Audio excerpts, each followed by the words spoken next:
తెలంగాణ రాష్ట్ర ప్రభుత్వం అభయహస్తం ప్రజాపాలన అప్లికేషన్ ఫామ్ ఎలా ఉందో చూద్దాం.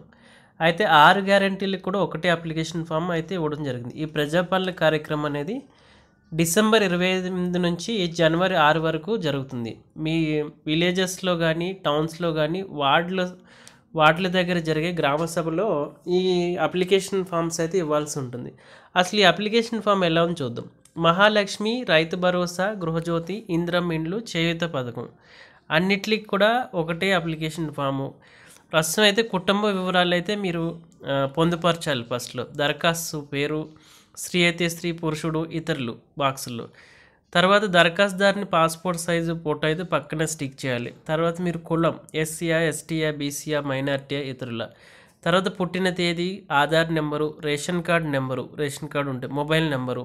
అయితే ఈ పథకాలన్నిటికీ కంపల్సరీ రేషన్ కార్డు ఉండాలని ఇక్కడ మనకు అర్థమవుతుంది. మొబైల్ నెంబరు, మీరు చేసే వృత్తి ఏంటి చెప్పాలి. అయితే కుటుంబ సభ్యుల వివరాలు అయితే పొందుపరచాలి. తర్వాత కింద సెకండ్ ఫామ్లో చిరునామా, ఇంటి నెంబర్, వీధి, గ్రామం, మున్సిపాలిటీ, వార్డు నెంబరు, మండలం, జిల్లా. తర్వాత అదంతా ఈ పర్సనల్ ఇన్ఫర్మేషన్ అయిపోయిన తర్వాత అభయహస్తం గ్యారంటీ పథకాలు లబ్ధి పొందడానికి మీ ఏ పథకాలు కావాలి, మీరు అర్హులో దానికి టిక్ చేయాలి. మహాలక్ష్మి పథకం ప్రతి నెల 2500 ఆర్థిక సాయం కావాలంటే దాని మీద టిక్ చేయాలి. తర్వాత రెండవది 500 gas cylinder, gas connection number, సరఫరా చేస్తున్న కంపెనీ పేరు, సంవత్సరానికి వినియోగిస్తున్న గ్యాస్ సిలిండర్ సంఖ్య కూడా ఇక్కడ పొందుపరచాలి. నెక్స్ట్ రైతులైతే రైతు భరోసా పథకానికి టిక్ చేయాలి.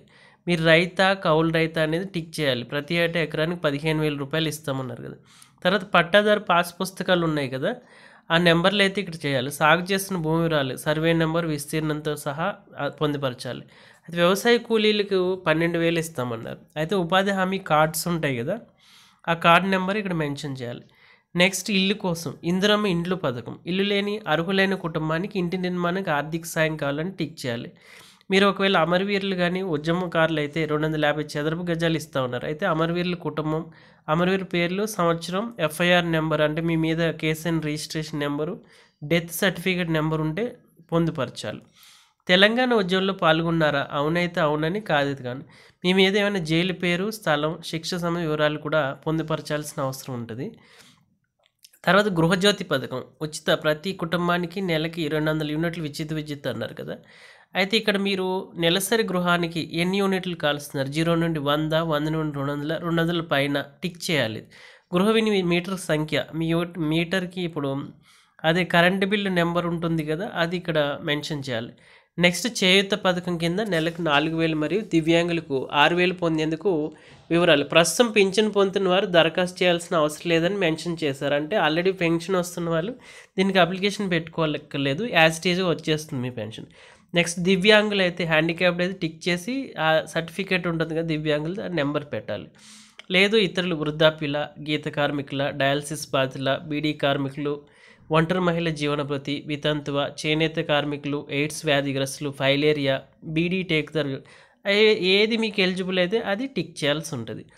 అయితే తెలంగాణ రాష్ట్ర ప్రభుత్వం అభయహస్తం, మహాలక్ష్మి, గృహజ్యోతి, యువ వికాసం, ఇందిరమ్మ ఇండ్లు, చేయూత, రైతు భరోసా 6 గ్యారెంటీలకి 28 నుంచి 6 వరకు కూడా ఇవి జరుగుతుంది. ఈ లోపలే మీరు అప్లికేషన్ పెట్టుకోవాలి, లేట్ చేయకండి. దీనికి ఏమేమి జతపరచాలి documents, Aadhaar card xerox copy, తెల్ల రేషన్ కార్డ్ జిరాక్స్ కాపీ. కాబట్టి మీకు రేషన్ కార్డు ఉంటేనే 6 గ్యారెంటీలు వస్తాయనేది ఇక్కడ మెన్షన్ చేశారు. అన్నీ సబ్మిట్ చేసిన తర్వాత వేలిముద్ర వేస్తే వేలిముద్ర, ఒకవేళ మీకు సంతకం పేరు వస్తే సంతకం రాయండి, పేరు రాయండి, ఏ తేదీ ఆ తేదీ రాయాలి.